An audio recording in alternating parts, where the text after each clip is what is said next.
Good afternoon. Welcome, everybody. We're the UVT coaching team. Happy holidays. This is our holiday version of the Voiceover Sermons podcast. And, for 30 minutes, we got nothing. We got nothing. You're so unprepared. We've got no helpful content. We're not going to bother with jokes. And we all started drinking at 5 a.m. So this is So going to it's be a just shit another show. Tuesday, or no, it's Wednesday now, right? No, yeah, it's Wednesday. Oh, this is going to be a disaster for those of you that are on the call. And I apologize for that we've taken you away from your work day.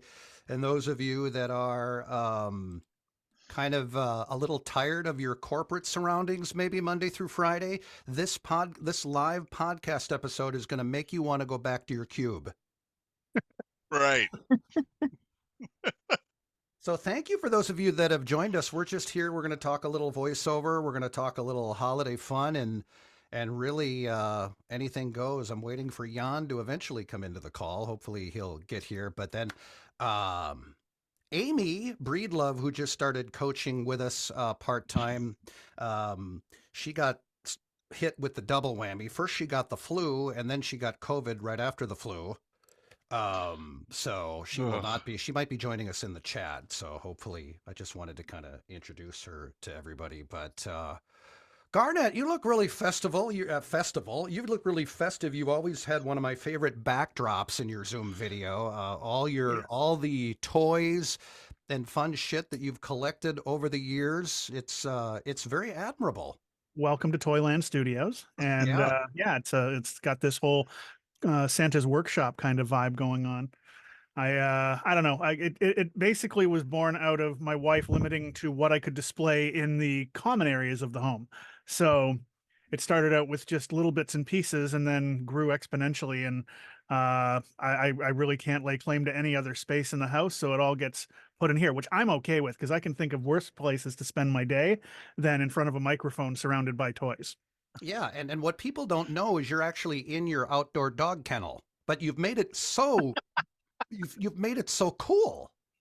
Thank you.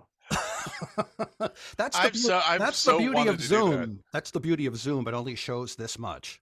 Yeah, I mean, well, the first few years that I was doing voiceover was out of my closet, and I had a vocal booth to go, acoustic blanket behind me, and the camera was fixed just perfect. If it tilted half a degree either direction, you'd see like my shirts and jeans hanging on the lines. So, it's all about that image, all about that background image. Speaking of stuff we used to record, oh yeah, I saw that. That is a Donnie and Marie microphone. Those are the old microphones like Mr. Microphone, where you would find an empty frequency on your FM dial on your transistor radio, and you could talk through it. You could be a superstar. So as I posted on Facebook this morning, I didn't know anything about voiceover back in the 70s, but I did make my entire family of 7 sit down and listen to me sing Tomorrow from the musical Annie, and also Love Will Keep Us Together by the Captain and Neil. Garnet, do you have that on vinyl? That's awesome. I do not. I do not. But I kind of want to now, but only if it's the Terry Daniel version. I want it. We need to get to a karaoke bar and get Terry drunk enough to do "Love Will Keep Us Together." I don't think that would be that difficult, Rob. No, I think maybe just a couple sips of bourbon, and I would probably do the whole album. Do you know what I really love about this? And this is just, when you grew up in the 70s and 80s, every package that a toy came in had a picture of a smiling child. Like it was just, they're so into the experience of playing with the toy. You got the nice little girl here wearing the Hobby Holly kind of outfit, and she's enjoying the hell out of that microphone. And everybody, and everybody had the same marketing plan, and it was they had to write on the package "as seen on TV." As seen on TV. Right there. That was wireless microphone. Yeah, that was how it was legit. Apparently, it's like, oh, that's right. This was. They still have that. This isn't a scam. I do. They have stuff in Walmart or wherever, and they have a little icon now that as seen. It's still used. I think we should, for UVT coaching, I think that should be our new slogan: "As seen on TV." As seen on TV. You know, so yeah, there it is. The Donnie and Marie. Did anybody of you guys have a microphone like that, like the Mr. Microphone? Trish, I you had a came neighbor along a that little had a bit Mr. later in life, Microphone. but A little bit, but Trish is not a by little bit much. younger. But I yeah, had a little cassette recorder that had a microphone you plugged into it so you could record yourself. I use that more for recording sketches off of Saturday Night Live that I could then listen back to them and imitate, like Eddie Murphy when he was on SNL in the early 80s doing Mr. Robinson's Neighborhood and stuff like that. Yep. So I had my little cassette deck and microphone with me all the time, but I wasn't a rock star like you with the Donnie and Marie, a little bit country, a little bit rock and roll vibe my going on. favorite, No, my favorite part of it's it actually was my favorite a part of it was voiceover the pre-seminar. everybody keep your mics muted, please. Rob, how many times do we say that per workshop? Oh, it happens. It happens. But It happens. that's Whatever. okay. We might actually take a couple questions at the end of the call, and then we'll ask you if you want to ask one live. I think we'll allow you to do that. But my favorite part of the microphone was the long antenna at the end. I think that's what really sold me as a kid, because it made it sound like you could just, like, anybody in the world is going to hear me as long as I pull the antenna out. I never wanted to be like on stage. Like my parents bought a like a portable tape recorder, cassette recorder, and it had a microphone input that you could plug a microphone into it. My dad and I ended up reading like the Mad Magazine comics, like the different like comics that were in Mad Magazine at the Oh time, yeah, yeah. and he would do character voices and I would do character voices, and we would do those back and forth, and we'd read the whole magazine together. I'm like, I wish I still had those tapes, but they're long gone. Well, if you're new to voiceover and you're on the call here, this is just a good example of which microphone not to buy when you're first getting into voiceover. But if you want a good laugh, this Donnie and Marie mic is actually available on eBay, believe it or not. See, So, I'm gonna have to get you one of these for Christmas, Terry. Trish? You've been in VO forever. Do you remember what your very first mic was, or what you thought was going to do the job, and maybe it really wasn't going to do the job? Tell me about it. I still have it, actually. It's the RE20. It's a dynamic, and because I didn't know any better, but I kind of built the first couple of years of my business on it. It's a big, huge thing, and it's like this. It's a workhorse, but yeah, I mean, I spent a decent amount on my first microphone, and it lasted me the first 5 years, and then I realized that I wasn't supposed to be using a dynamic mic.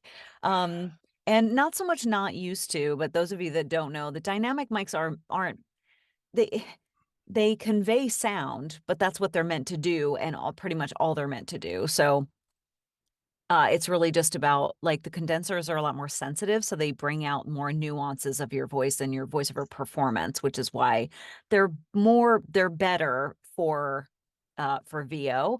But it depends on your space and if it's treated properly, because a dynamic mic is going to be better in like a not so great environment, an imperfect environment. So you're saying I shouldn't use this one for voice? Yeah, it's the SM58, isn't it? That is the Yeah, SM58. that's the 58. Great. I just bought one of those for my band. Awesome. Yeah. I used to use I use RE20s all the time to mic the drums. That's for me. The RE20 is the kick drum mic. That's Nice. just the way it is. It works great for kick drums. That's awesome. Well, Garnett's actually leaving the UVT team to go back to his original band, Depeche Mode. So I think that's really exciting news. But I did see that you were getting the old friends together and kind of going in the garage and having a couple of cocktails and jamming again. That just, I'm envious. It's been a lot of fun. Like so much fun. In the 90s, we played, in town regularly. We had some house gigs, and we even went to Toronto and played some big places there. Had an indie cassette we used to sell for $5 off the side of the stage.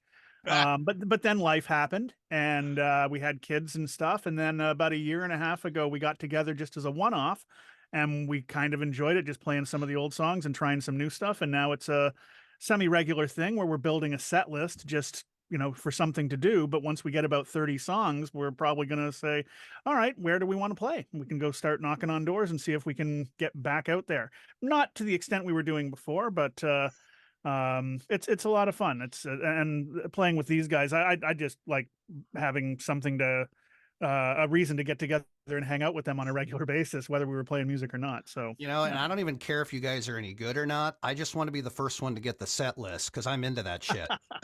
I it's heavy want to on. be the first one to get the set list. If when you ever notice people that are just really into bands, they just like they start salivating when they release the tour set list. Oh yeah.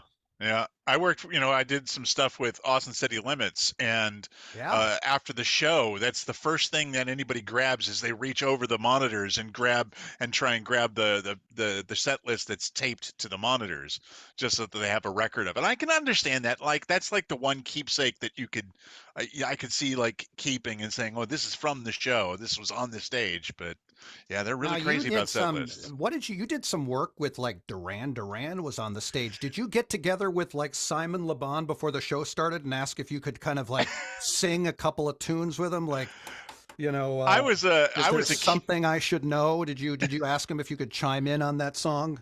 I was a camera utility. I wasn't even the camera operator. I was I was the guy feeding cable to the camera guy, trying to keep my head out of the shot because the center stage camera was pointed right at him and he was head to toe. So literally, if I put my head up just a little bit, you could like see me looking over the thing, and then I have to keep my head down. So no, I did not talk to any of the Durans. Did you get blamed for an audio technical issue during because you know the lead singers can send the audio guys some really dirty looks if the You know, mix isn't perfect. it's really cool. Like, no, everybody that went onto the stage that I was working, and then Miley Cyrus was the big headliner, and everybody Yeah. was just really cool with the crew, because at that level, all the guys working know what the hell they're doing. I felt like the least qualified person on the stage, and probably was. You talked them into the gig. Yeah. So no, like everybody's on like a professional level. It's like, hey, Miley, good job. And that's it. Like you're not like shooting the breeze and stuff with them, but it's not like it's working at a different level. It's really neat. I was at a bar once. I know that's hard to imagine. Just Really? I don't This think so. this is many, many years ago. And I swear to God, true story here. I didn't know anything about working a soundboard, right? The sound guy at this, it was like this real like hard kind of, this is like back in like 1999 or something. It was kind of like a Nirvana wannabe band or something like that. The guy on the soundboard was so hammered that he literally passed out behind the soundboard in the chair and then landed on the floor. Oh And then God. I was feeling pretty good, but so they threw me in and told me kind of what to do. This was just in a dumpy bar. And I didn't, it's a soundboard. This isn't like the Apollo Twin preamp where I have two things to choose from. So it was like, that was my first taste of, and I got a compliment from the band afterwards. That was my first and last sound gig. Speaking of sound, Jan Anderson has hacked into the group. Yeah, Here. yay! Hackers. Hey guys, How are you, man? Hello. good. How are you guys doing? Happy holidays. Your house looks great. You can see it from there. No, I'm I've got a wreath up. I'm currently in your attic. Oh God! I wonder In a there's a minute. bench coming down. What a Ugh. frightening thought. Well, happy holidays, you guys. I know we're not really talking that much voiceover today, but it is supposed to be kind of a loose holiday thing, and it is. Yeah, let's talk about AI. Let's talk about yeah. rates. Let's dredge that up again. Hey, Which microphone should you use? speaking of, if I can find it, hang on a minute. Can you guys see that? This is going on more and more. I'm seeing this every day. I saw Mike. Yeah, I saw Mike Cooper's posted that. post. I was getting this early last year. There were clients that were kind of testing the waters of AI and not necessarily pleased with what was inside. So this is happening, ladies and gentlemen. So just there's don't run into a corner just because there's another option out there. Just last week, I did mobile something client. for this organization that's doing I guess explainer video type stuff, information videos for veterans and cannabis use. And Yeah. they contacted me because they had gone with an AI voice and they didn't like it. It just didn't sound. They wanted it to sound like it was an actual veteran talking about their experiences with pain and using cannabis to alleviate those pains. And nothing they tried with AI sounded like, well, a real human. So I ain't worried. I ain't scared. I'm not either. Yeah, That's me neither. what Rob and I have discussed, and Trish and I have discussed this in webinars and classes many times over. I just think it's another option for clients who aren't going to pay us shit in the beginning, in the first place. Yeah. You know, I think, instead of a Fiverr talent, I can go to an AI service and pay even less. You know, that's kind of what's happening more times than not out there. AI services can't do live directed sessions. They can't make adjustments. Their customer service sucks. And I actually had a couple of clients that used the word creepy. One said, oh, it sounded fine, but I was kind of creeped out. And like Garnet said, and what Mike has said in this post, which, by the way, those of you that are just hearing the podcast, you can't necessarily see the screen share. So what Mike Cooper wrote was he got this note from a client just this morning that says, we initially explored AI voices, but the client prefers a more authentic sound. And that is what I'm hearing more and more. So, you know, stop being afraid of what you can't control anyway, right? Jan, Just step up your game. yeah, Just Jan, step have up your you game. experienced anything with AI or a client going, hey, I can use an AI service cheaper than you? Well, the only thing that I experienced was a client in Scandinavia that had used me for some, not a lot, but some training purposes. I hadn't heard them from them for quite a while, and they were nice people to work with. So I reached out and said, "Hey, I hope you guys are doing well. Hire me again. Come on, where are you? Yeah, where are you? I'm still here, you know. Maybe it wasn't quite that bad, but they said, "Oh, hi, Jan. Things are great. I'm sorry, but we've gone to AI." And I was just like, they said, "There's nothing that you did. You were great, Yeah. but for our needs and budget or whatever, we've decided to go AI." And I just said, "Well, okay, in the future, if you ever need, yeah, so that was a drag. But other than that, I don't hear anything about it because I'm not playing in that sort of rate game. No, You know what I'm I'm not either. And honestly, the only people I hear talking about it are the bloggers that can't stop blogging about it. And it just, Yeah. at some point, it becomes fear mongering, in my Yeah. opinion. So you just have to focus on things you can control. And if you're spending all day long in 50 different voiceover groups on Facebook, you know, saying, oh, what about, AI this, AI that, you realize it's now 6 p.m. in the evening and you've spent all day chatting with 30 different people about it when you should have been doing some direct marketing, which Trish knows a thing or two about. Just, you got to focus on, marketing to get those clients. It's Yeah. not hard at all to talk a client out of using an AI service. The work is out there. I I've landed been successful.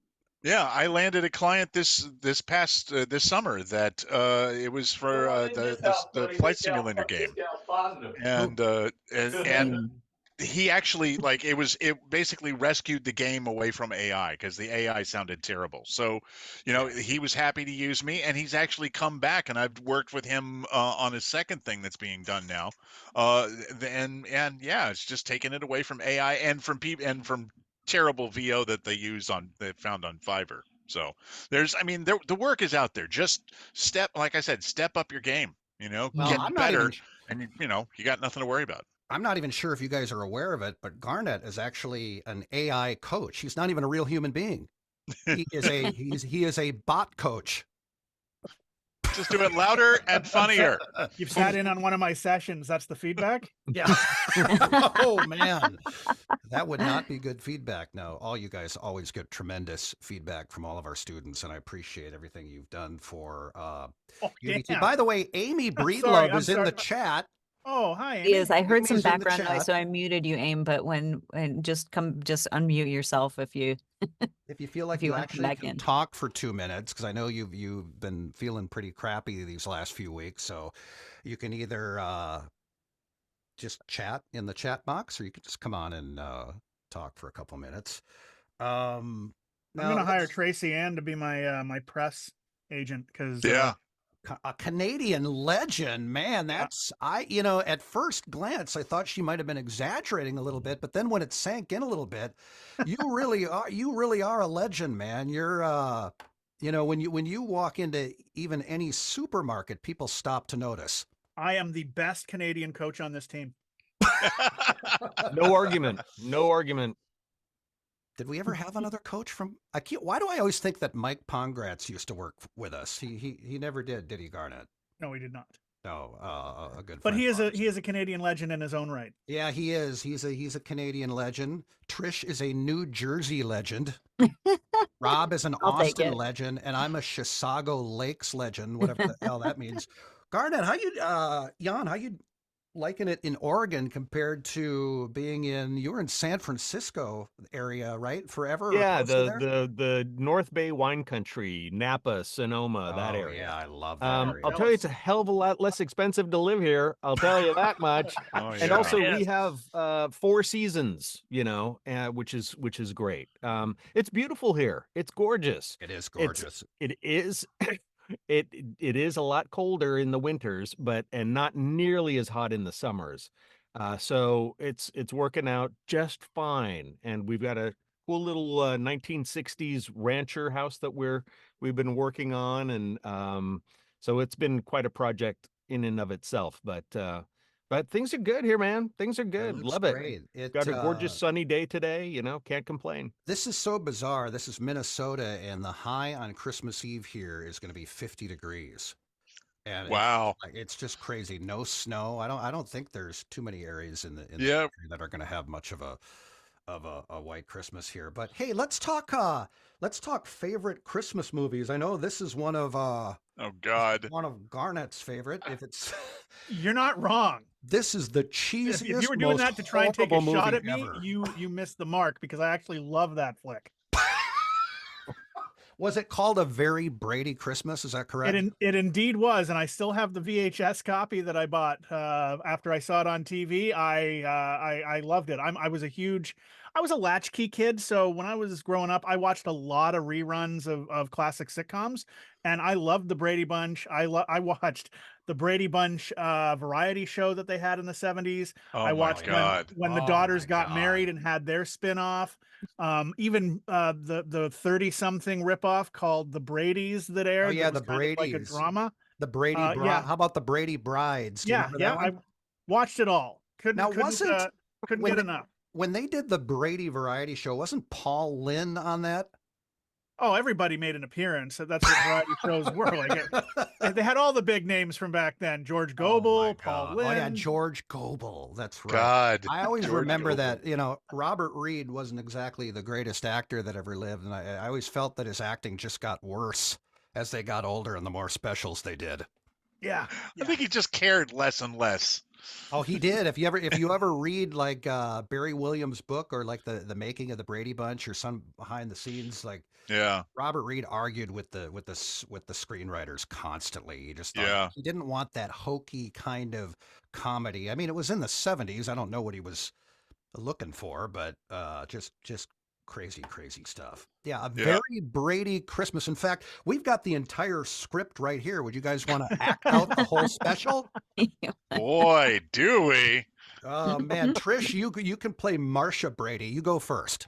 Marsha. No, Oh, I'm more yeah, of a no, that was Jan, Jan. actually. The first Brady Bunch movie with Gary Cole as Mike Brady, that actually wasn't that bad. Anybody see that? Gary Cole is a national treasure as far as I'm Oh concerned. God, he is from Everything that Office guy Space. shows up in, he's fantastic. Oh, he really is. He really is.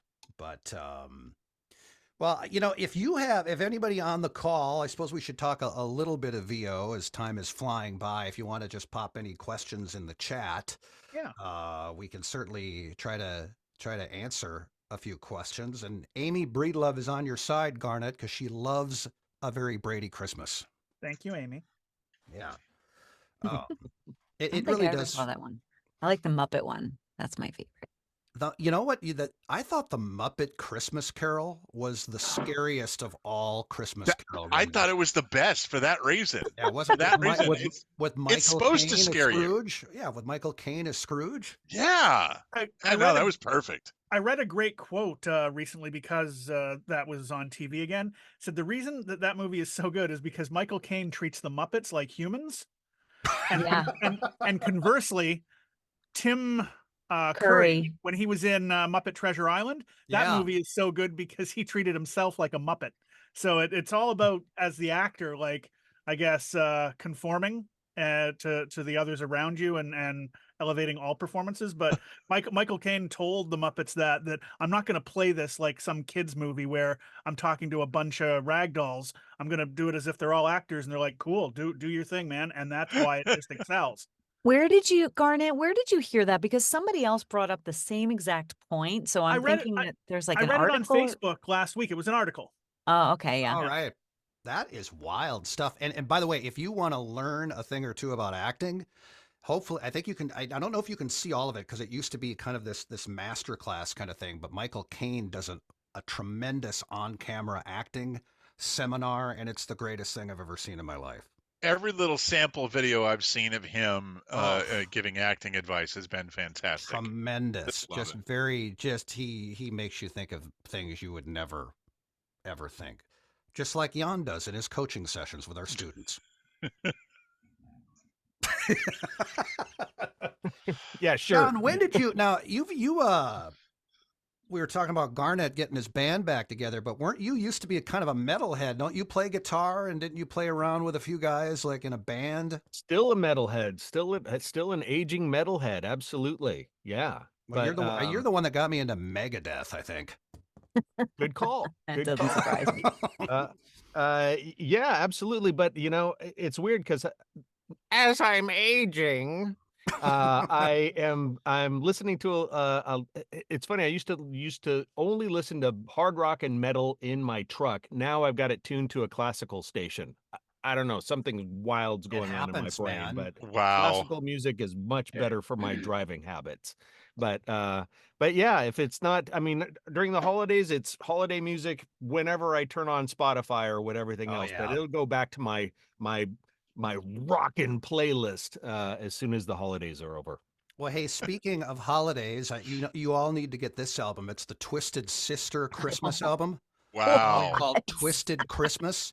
I Yeah. think you need basically when your family comes over on Christmas Eve or Christmas Day, this is what you need to have playing in the That's background. awesome. Boy, it took them days to come up with that album title. You know, that was some effort. Twisted Christmas. Wow. I was working at a rock station when that came out, and everybody was going to the music library to listen to it because it was so much fun. I like Dee Snider because he does not take himself seriously. No, it's like Yeah. it's Yeah. kind of like Marilyn Manson. He's kind of playing a character. Yeah, Yeah. exactly. They're kind of characters like Are they Alice Cooper Christmas is a songs? character. They Yeah, are Christmas songs. They're they're just actual- they're very Twisted Sister like. No, but I was sorry. I mean, like known Christmas songs just put to like just the Twisted Sister is- doing Christmas tunes. Yeah, but then Right, they've got okay, I a did- couple of original tunes in there as well, but Yeah. pretty fun stuff. Yeah, I've got quite a. I would have to say is with Christmas music, the extreme old stuff from like Diana Krall and Ella Fitzgerald and Billie Holiday and Dean Martin, stuff like that. You really can't go wrong putting that on Mm, during the Bing Crosby. holiday. Yeah. Yes. I like the Bing- old stuff. The Bing old is stuff here. is suits my taste perfectly. I'm Here's a just- Christmas movie that is not very well known. Well, it might be well known, but you never hear about it. And it's a movie with Cary Grant and David Niven called The Bishop's Wife. It's a great Christmas movie. Oh, I Check gotta it write out. that one down. It's on Prime. Oh, nice. The Bishop's Wife. The Bishop's Wife. I'm Yeah, gonna write check that that one out. down. it's great. It's a great little movie. For me, the one movie, if I ever catch it when it's on, I have to sit and watch it, is Christmas Vacation. That's just, for me, that's the one. It's just everything about that Well, just you never hits get you in the tired of it, and feels. you can just kind of nap and not miss anything. You know, you No. can fall asleep for like a half hour, and it's a good on napping every movie. network. It's on every network every other day, and There was some network here in Austin, I think, that they played it, or maybe it was a cable network. They played it like 24 hours a day at one time for Christmas. They did that, and they did the Christmas Story with Ralphie. Yeah. And that was, and I'm like, okay, I've seen it 3 times now, enough, but yeah, that's one I could still continue to watch. Love it. I don't think there's a more festive movie than The Exorcist. Nothing will get me in the mood for Christmas more than that vomit scene. Well, it is green from Reagan. Yeah. It's now the new version, Jan, it's LED green. Ooh, nice. Yeah. Oh, yeah. So it comes With flying set at off by the screen. blood red eyes. Yes, LED and in 3D at the same time. Nice. That's very Christmassy. Oh yeah, very, very, very festive to put on tubular bells. Any Tim Burton fans out there? I'm a big fan of Nightmare. Oh yeah. Christmas. Oh, Nightmare Before Oh, yeah. Christmas is fantastic. It was an instant classic. I mean, Yeah. everything that about that is awesome. I mean, I love Burton's stuff, and I loved Elfman's score. I mean, there's just so much to love about that. Elfman's great. Great cast too. Great voice cast. Trish, you'll be delighted to hear that they're doing Beetlejuice 2 with all the original characters. Even I heard that Michael Keaton was coming back. he looks. I saw like a photo. He looks great. I mean, I thought that Flash movie was a disaster, but he was the best part as Batman. I thought he looks great for his age, and he looks great again as Beetlejuice. And I think they just wrapped it up. That was on hold forever because of the strike, just like everything else. But it looks like it's going to be pretty good. Yeah, I saw it on Broadway. What's that? Kermit said it's probably AI. No. Oh yeah. Those are curse words in here, Kermit. Don't ever say those 2 letters again, man. Hey, I'm a band director. I don't want anything fake. No, I hear you there. That's awesome. Do we have any questions from the peanut gallery there? Kermit, what is Festival of the Seven Fishes? It's a great movie. I don't know. It's an independent type film. It is filmed in an area where I grew up. I grew up near Pittsburgh, and this is about the steel mills, and it's all about Italian Christmas. And there's a whole festival of 7 fishes, and it's got a ton of great character actors. I don't know if it's on Netflix or if it's on. I'd have to find some information for you, but just a wonderful film about coming of age in a very the area I grew up. In upstate West Virginia was very downtrodden, and the kids didn't feel they had any hopes or where to go, and it's just a great movie. Definitely. We'll definitely think. I didn't think it was going to be that great, and I had some friends tell me it was really good, so I watched it the other night. I'm writing all these down, and please keep suggesting it in the chat. And by the way, if those of you that are looking for like something newer for Christmas music, I don't know if we have any Catherine McPhee fans, but this Christmas album that she did with David Foster on the piano is unbelievable. I mean, David Foster, whether you like him in person or not, is one of the finest music producers that ever walked the face of the earth. He's turned many people into stars, including Michael Bublé and Celine Dion, many others. And oh my God, those two together are just incredible. And, they're married too, and he's only about 65 years older than she. Wow. Which is also very, very David Foster-like, by the way. To dovetail on that, Seth MacFarlane has a Christmas album out right now, doing a bunch of duets with a girl by the name of Liz Gillies.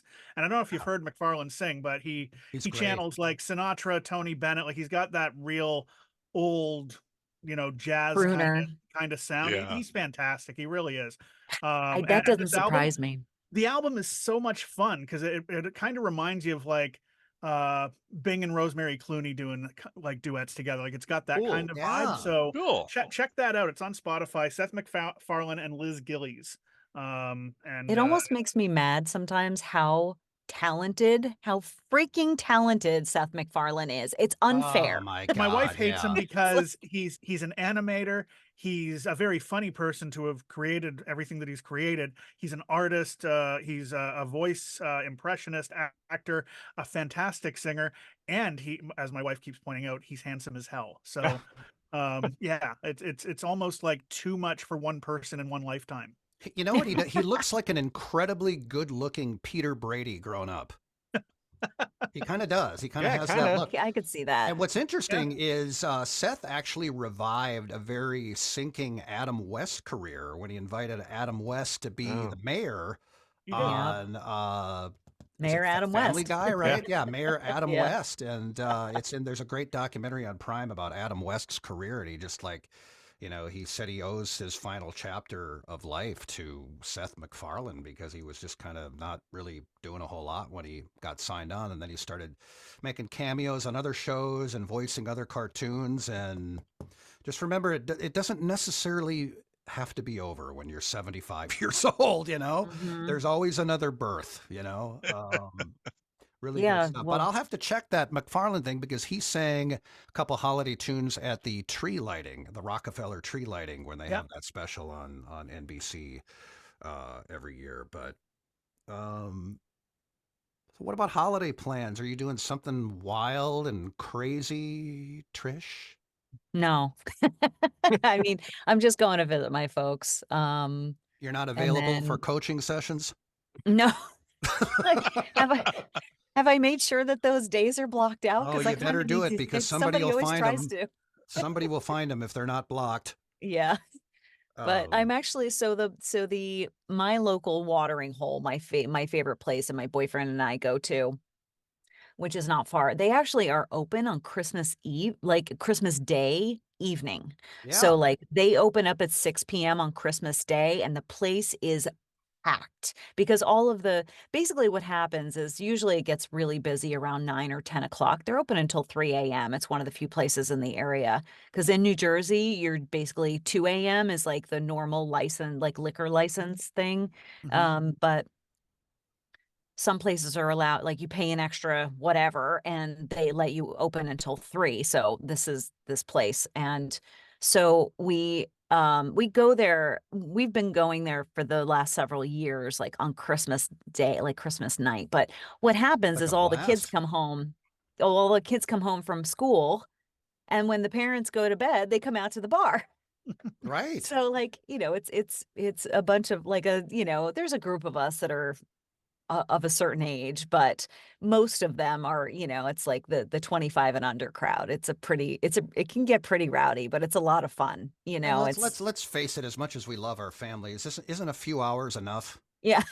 And then it's just time to go and do something else, right? And get drunk. Well, not really. I mean, there's still a lot of, I try not to, like, obviously I have a couple beers and I just go and like, it's honestly like my second family is there. And I know that sounds weird, but like a lot of the friends that we've made throughout the last couple of years have been from there. Like it's a place that I can walk into by myself. It's my cheers, basically. Oh, yeah, those are the best. That's all we have out here. We Praise! don't have anything else. There's a couple of churches and a bunch of dive bars. If we want to, even a great grocery store is like 25 minutes away, but we're used to Wow. it by now. Yeah.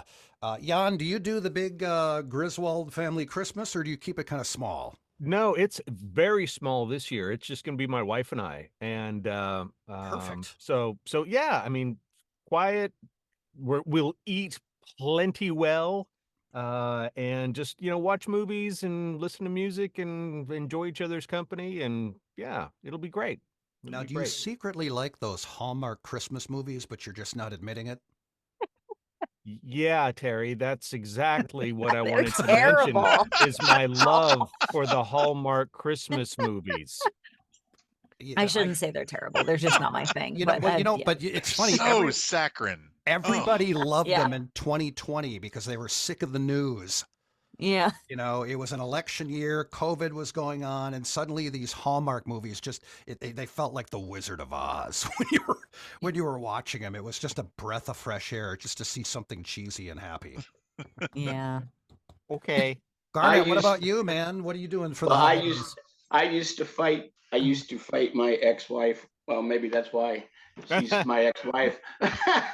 But I would Hallmark movies were not allowed to be played in our home, and it had to at least be into December because she would watch them nonstop. And I'm like, I can tell you the plot of every Hallmark movie there is. They just, but actually, with my fiance, saw one the other night where they actually had same-sex couples in a Hallmark movie. Now they never mentioned that they were same sex, but they had them standing side beside each other, arm around the shoulder. I think one might have given the other a peck on the cheek, so they very slowly slid into having a little bit more diversity, kind of like when us that are of a certain age used to watch our after school specials, they would. Oh yeah, the They were the ABC ones that after broke school in. special. You're breaking up, so I have to mute you, Kermit. But yeah, I actually there's a guy in town here in Minneapolis, an on-camera actor who I think has a small role in the movie that you just mentioned. So that was kind of a cool gig for him. But Garnett, big, huge holiday plans.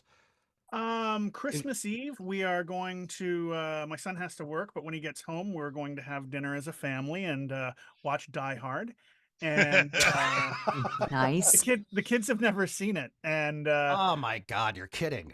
I know I actually feel like a terrible father that they've gotten as old as they have without seeing it. But every Christmas Eve we watch a Christmas movie, and we've been introducing them to our generation Christmas movies because when they were little, it would be like Rudolph and Grinch and stuff. But we did Christmas Vacation, we did Christmas Story, we did White Christmas, and this year it's Die Hard. So I'm looking forward to that. Oh, And that's and then incredible. just we've got some friends coming on the 25th and 26th for dinner, and then we're having a little soiree on New Year's Eve. So it's going to be a lot of food, more than a few drinks here and there, and just a lot of friends and family, which as it should be.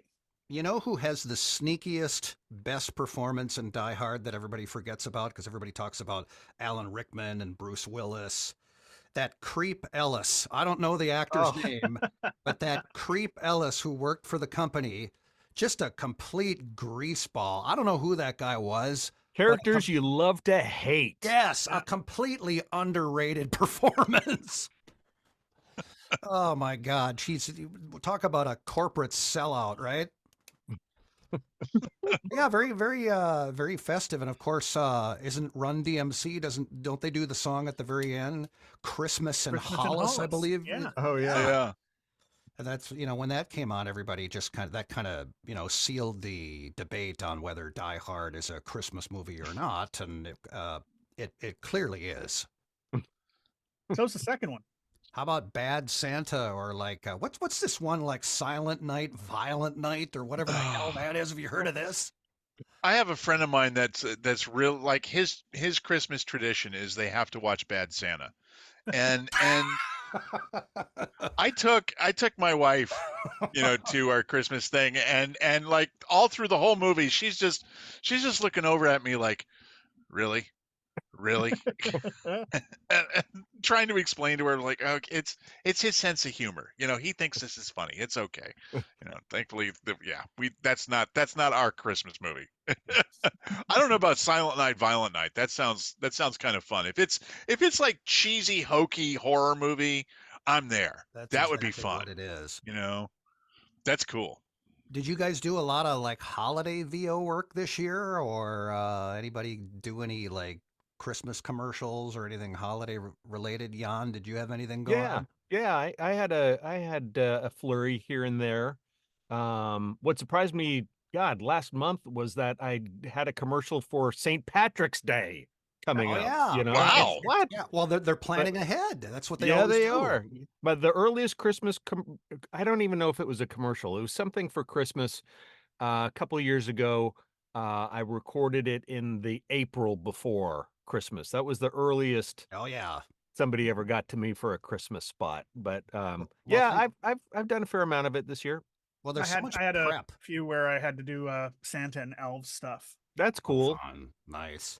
The only thing I have is for the that. theme park stuff, holiday promotions at the theme parks and, go see Santa, this and that, this and that. Not bad Santa, but this is the good Santa at like Stone Mountain Park and Oh, Callaway Gardens and places like that. But I had an experience that I'd never had before, and I haven't talked to the other coaches, so I don't know if you guys have done this kind of work. But about 5 months ago, I started working for a company in LA that does I call it described video. You guys call it something else. Descriptive video. Descriptive video, Yeah. audio description, whatever. So yeah, yeah, so I'm basically doing like for visually impaired, and it's been a lot of episodes of game shows like Lingo with RuPaul, and Wow.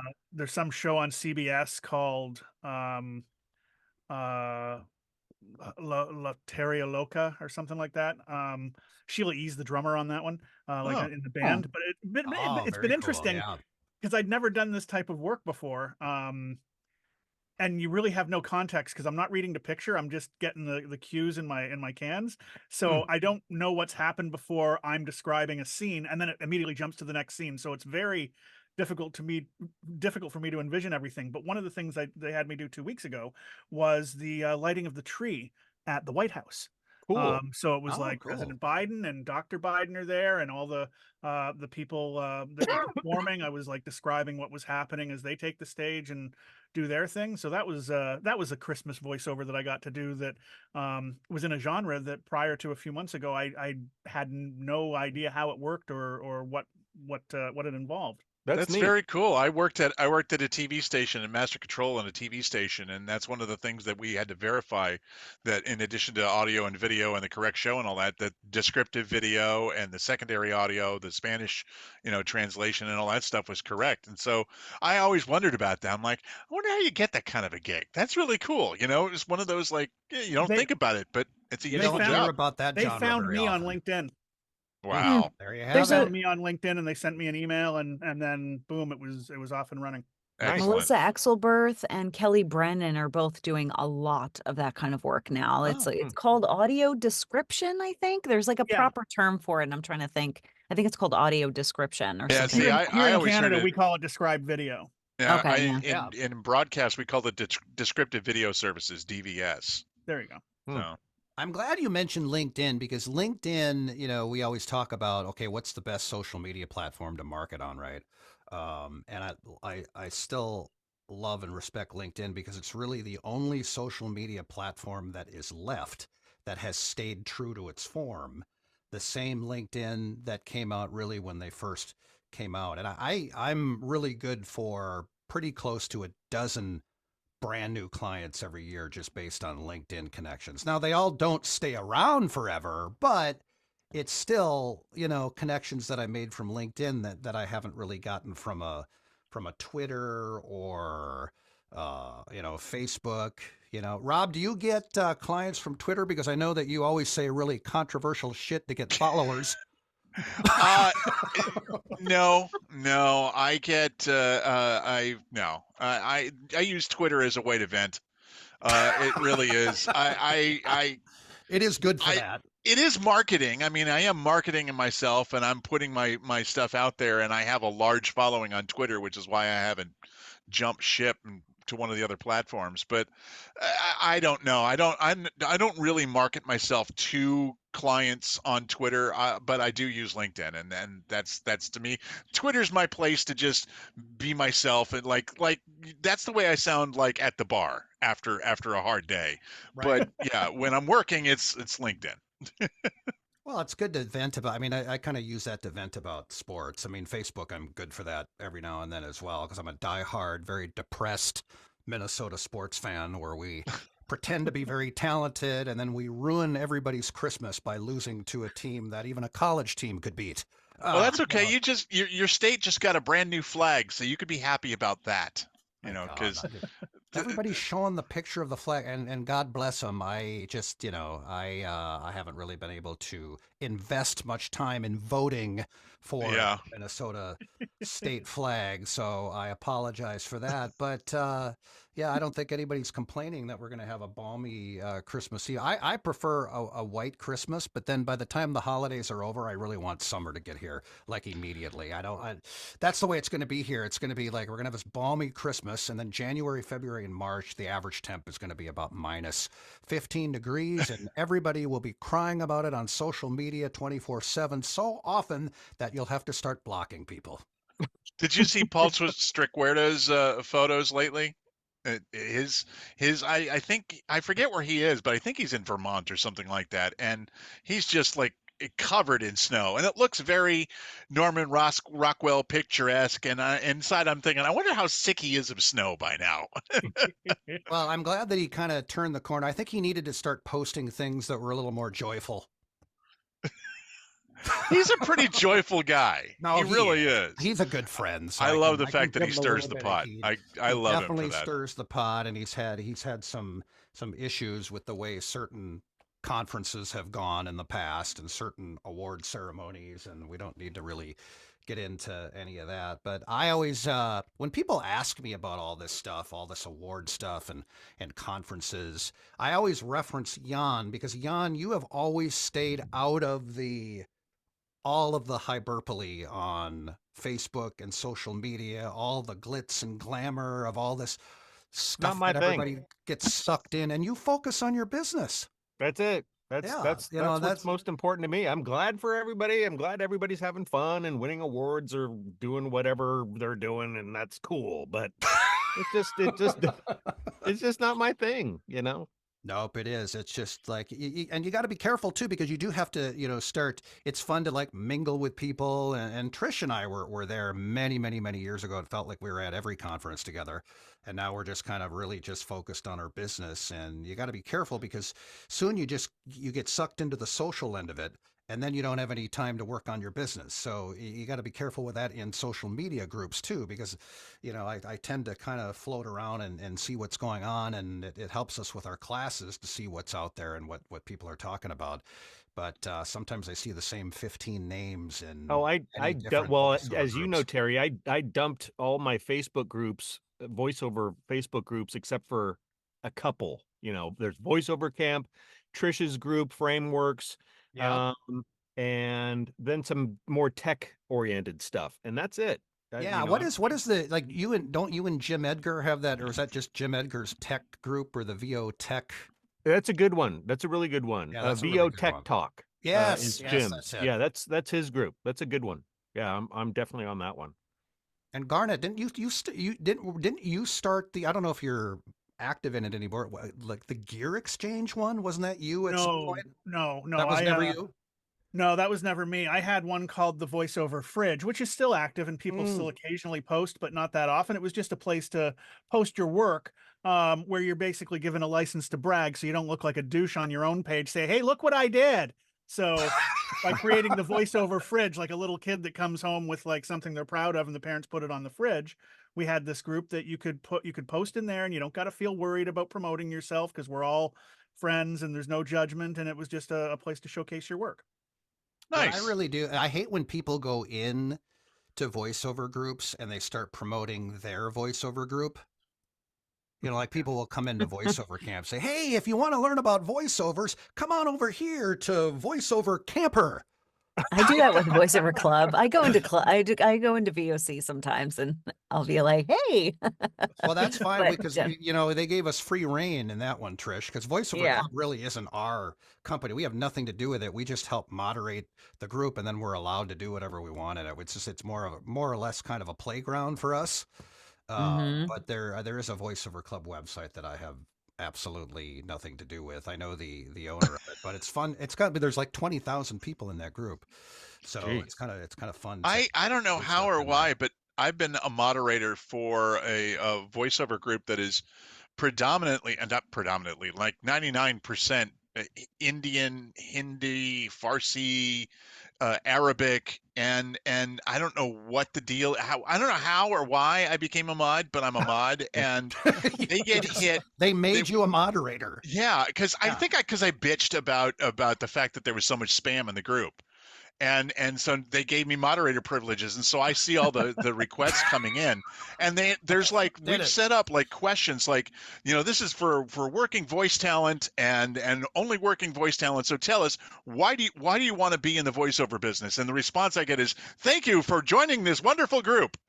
And I get that all the time. And so I'm like, delete. You did a post where you called out the spammers, and they felt that was good enough to make you a moderator. I guess I told them, this is what you need to do. And they said, well, fine, you do it. And so I've been moderating it since. So I love that. Rob used to, when I knew Rob was on the verge of going insane is when he was moderating those Reddit groups. I'm still a moderator on the voice acting subreddit. I'm a mod there on voice acting. That's a great one. That's a great one. And people have been very kind to UVT on Reddit. We get people that write in all the time from Reddit, but there are some weird Fiverr Reddits where people get a little butt hurt if you start kind of telling them, okay, this is how you really need to market. These are the rates you should charge. Yeah, everybody wants demo, and everybody wants like the free advice. Yeah, they want the free advice. They want you to hold them by the hand and show them step by step. And even if you're saying these are the steps, it's not what they want to hear. And so I don't spend any time in those. Whatever. Yeah. Well, we get that in VO camp every now and then too. It's like, wait a minute, I don't want to, it's just like, well, wait a minute now, you went to college for 5 years. Was that free? Of course it wasn't. It's just like, and suddenly, somebody wants to go into voiceover and they think they should get a free ride. I'm not saying everybody. People that do ample research are our favorite kind of people to work with because they get it, right? They just plain get it. Jan, are you on TikTok? No. Will you ever join TikTok? No. Why not? The social media that I do belong to sucks out enough of my time. So I've just no. And I'm not a content creator, I mean, I create some, but I'm not like, oh God, I've got to do a video or two this week.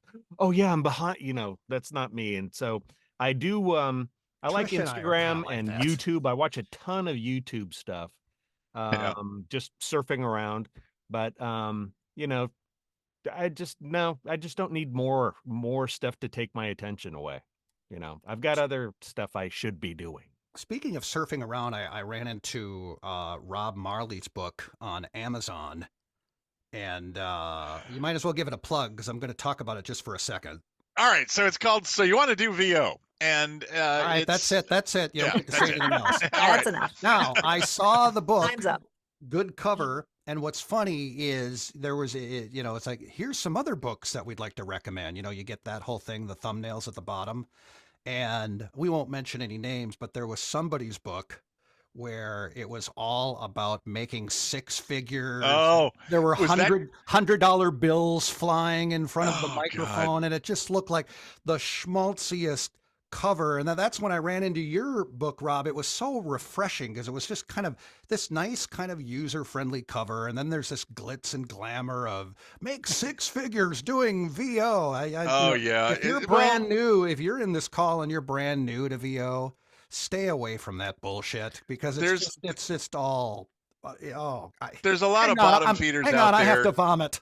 Yeah, there's a lot of bottom feeders out there that give the advice about working for any amount of money is better than no money at all, and they have quite a few books out there. There's a couple of coaches out there that have a lot of books. They spend a lot of time writing a lot of books, and but I don't agree with that advice. I mean, there are some great VO books out there. I mean, mine's just mine, but I mean, there's a lot of really good books out there about voiceover, and I just think you can do better than scraping for pennies on the dollar on work.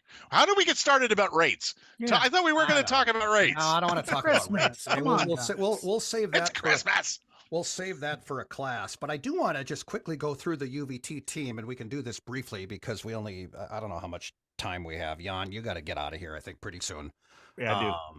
But real quick stories, and I'll start. Funniest voiceover sessions ever. This was my third gig ever.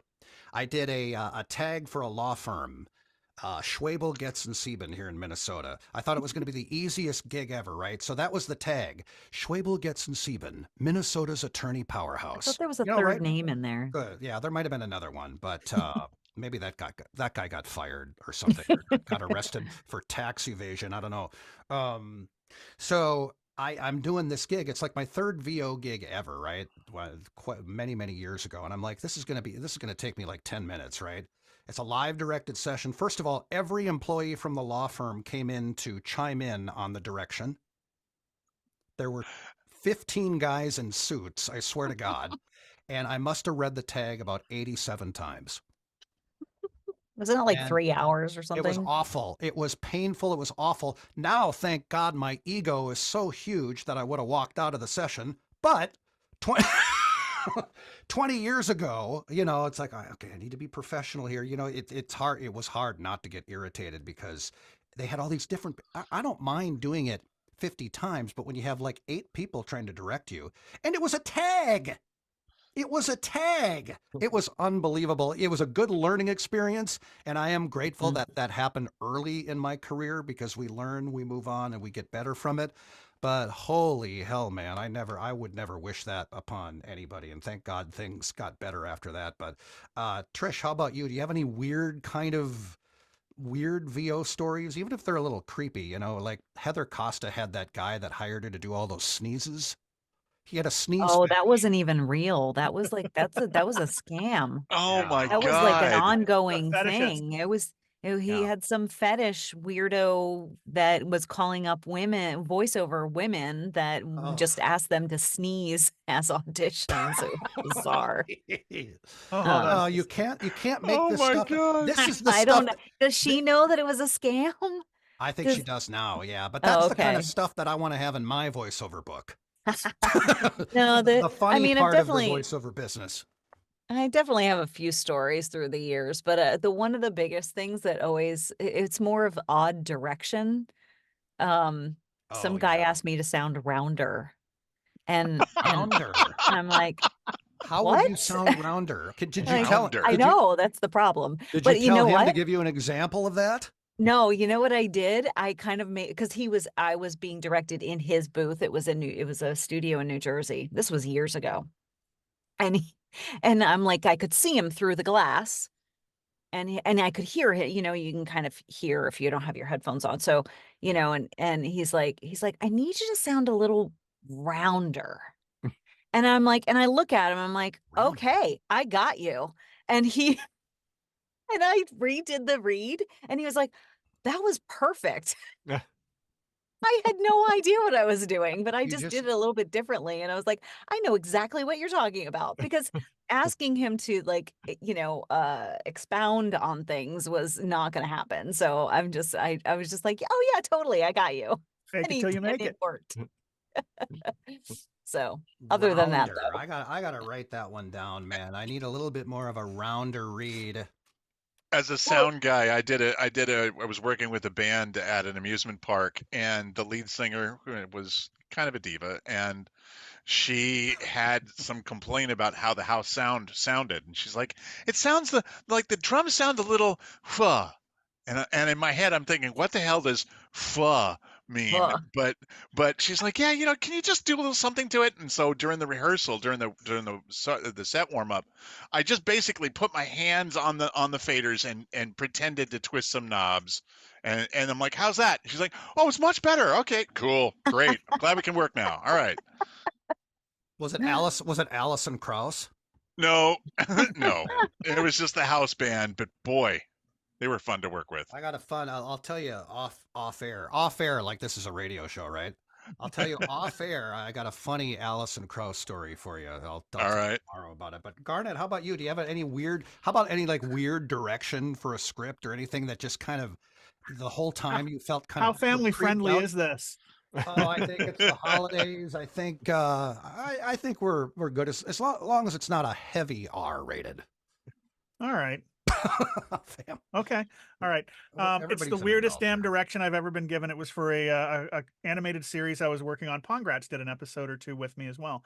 And I was one of the principals, and it was when we were auditioning for this. It was like an Adult Swim kind of thing. So there was adult humor, and it's made for teenagers, so there was a lot of swearing. But my character was supposed to make this sound, and it was a guck guck guck sound. The script said guck guck guck. G-U-K, and multiple times. And when I was doing it, they said, we're really not getting the character with this. And I said, okay, let me try it again. So I do again, like guck guck guck, and they said, no, it's more like the noise like when you're jerking off two people at one time. And I said, what? So I learned a couple things.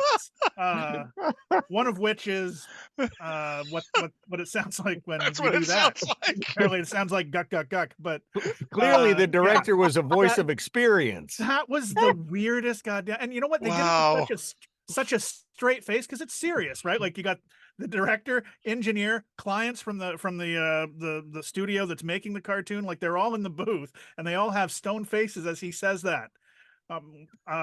Okay, let me try it again. Oh my I'll God. get right on it. Oh, now I know what you want. That Oh, is okay. crazy. Best direction I've ever been given for like Wow. the weird category. You asked, Harry. Now you don't use that kind of direction when you're coaching anybody, do you, Garnet? I swear, not once. Oh my God. Not even once. Speaking of soft porn, my voice is actually in an adult film in the background at like an airport. It's like, flight 54 will be 20 minutes late. And it's actually in an adult film. I did that one or two lines for him about 15 years ago. You have to put that in your IMDb credits. Oh yeah, I have that in my credits, believe it or not. I don't. The things we do in our early careers. It's like, Yeah, I was I mean, not- I some was people not wind in up the going movie. on to do more, but It was one of those things where they kind of tell you what it is a little bit later on, because they're afraid that you won't do it, or you're afraid that you're going to be offended. I'm like, what's your budget? I'm like, let's do it. yeah, just don't put What me are you on the going to pay credits. me? Yeah. So, One of the first jobs I did was actually for a chat line. Oh. Oh, Had to do all the prompts. Like, if you'd like to talk to women in your Oh, area, press yeah. 1 now. And it was Sure. like over 3 sessions, because there's like hundreds of prompts, all the credit card yeah. information, and all the wow. sub menus and stuff like that. But it was a sex line, basically. Oh my God. Yeah, paid very well. If you For want, S&M, press 3. Yes, For whips and chains, press 4. that's exactly what it was like. That's exactly what For it was just like. chains, press 5. Oh, yeah. I'm sure there was if you want to talk to Mercedes, press 5. There's always Yeah. somebody named Mercedes. Or Raven. How do we know this? How do we know this, Terry? Okay, I gotta don't go know, now. man. Bye. You guys are kind of Thumbs up. oversharing now.